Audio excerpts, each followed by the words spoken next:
Oke, kali ini kita bakal bahas salah satu cerita paling kuno, paling epik dalam sejarah manusia.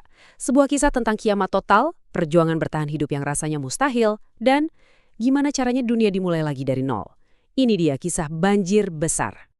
Coba deh, bayangin sebentar, gimana jadinya kalau seluruh dunia yang kita tahu ini tiba-tiba lenyap dan cuma kamu sama beberapa orang terdekat yang tersisa buat bangun peradaban lagi. Nah, pertanyaan gede inilah yang jadi inti dari kisah dahsyat yang akan kita bedah bareng-bareng. Cerita ini mulainya bukan dengan gemuruh atau bencana, tapi dengan sebuah peringatan. Sebuah hitung mundur ilahi, 7 hari. Setelah itu hujan bakal turun selama 40 hari, 40 malam. Ini bukan ramalan cuaca biasa ya. Ini sebuah ultimatum yang bakal mengubah planet ini selamanya. Jadi, siapa yang dapat peringatan ini? Dalam ceritanya, ada seorang pria bernama Nuh. Di tengah dunia yang dianggap udah rusak, dia dikasih sebuah tugas yang luar biasa besar. Bukan cuma perintah buat nyelamatin diri sendiri, tapi bener-bener cetak biru lengkap buat menyelamatkan masa depan kehidupan itu sendiri. Coba perhatiin deh, betapa spesifiknya instruksi ini. Ini bukan cuma soal menyelamatkan keluarga Nuh loh.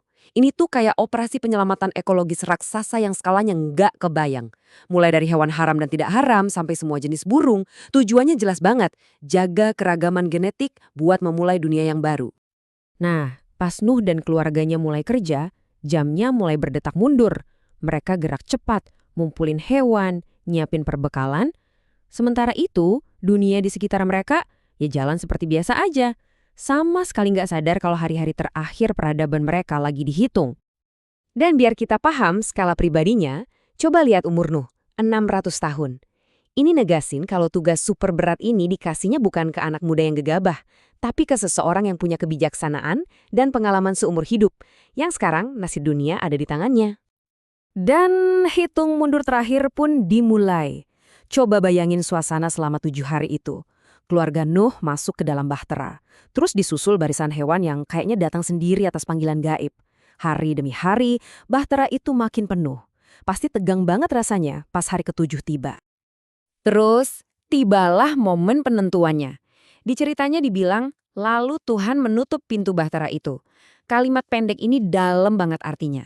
Ini adalah titik di mana udah nggak ada jalan buat balik lagi. Nasib dunia lama udah disegel. Mereka yang di dalam sekarang terisolasi, nungguin badai yang bakal datang. Dan begitu pintunya ketutup, bencananya langsung dimulai. Ini bukan sekedar hujan deras biasa loh. Ini benar-benar pelepasan kekuatan alam secara serentak dan masif. Dari atas dan dari bawah. Gini, coba bayangin, airnya tuh nggak cuma turun dari langit. Teksnya ngegambarin dengan puitis segala mata air samudra raya yang dahsyat terbelah. Seolah-olah bumi itu sendiri pecah dan ngeluarin air dari peruknya. Dan di waktu yang sama, tingkap-tingkap di langit kebuka. Jadi, ini kayak serangan air dari dua sisi sekaligus. Dari kedalaman bumi dan dari atmosfer. Sebuah gambaran bencana yang total dan gak bisa dihindari. Selama 40 hari dan 40 malam, air bah ini turun terus-terusan, tanpa henti. Bayangin suara gemuruh yang gak berhenti, kegelapan, dan perasaan diombang-ambing selama lebih dari sebulan. Perlahan tapi pasti, pas airnya terus naik, bahtera itu mulai keangkat dari tanah. Ini momen krusial banget, di mana para penumpangnya secara fisik kepisah dari dunia lama. Mereka udah bukan bagian dari daratan lagi, mereka sekarang ngapung di atas dunia yang lagi ditelan air. Oke, jadi hujannya udah berhenti, tapi ceritanya belum kelar. Fokusnya sekarang pindah dari badainya itu sendiri ke akibatnya yang, wah, mengerikan banget. Sebuah dunia yang tenggelam. Biar kita kebayang seberapa dahsyat banjir ini, teksnya ngasih detail yang bikin melongo. Airnya naik sampai 15 hasta. Itu kira-kira 7 meter di atas puncak gunung yang paling tinggi sekalipun. Artinya apa? Gak ada daratan sama sekali yang kelihatan. Gak ada tempat buat sembunyi. Akibatnya, ya kepunahan massal. Teksnya ngejelasin dengan gamblang. Semua kehidupan di darat, manusia, ternak, hewan liar, burung, pokoknya semua yang bernapas di darat, musnah. Kontrasnya tajam banget. Di satu sisi ada kehidupan, di sisi lain kematian total. Ceritanya ditutup dengan kalimat yang dingin dan final. Demikianlah dihapuskan segala yang ada di muka bumi.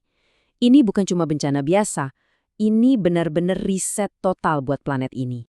Setelah kehancuran total kayak gitu, yang sisa cuma sunyi. Cerita sekarang fokus ke satu-satunya titik kehidupan yang ada di planet ini. Sebuah bahtera yang ngapung sendirian di lautan tanpa batas, dan mereka terapung lama banget. Selama 150 hari, atau sekitar 5 bulan, air nutupin seluruh permukaan bumi. Coba bayangin, isolasi dan penantian selama itu di tengah lautan global yang sepi.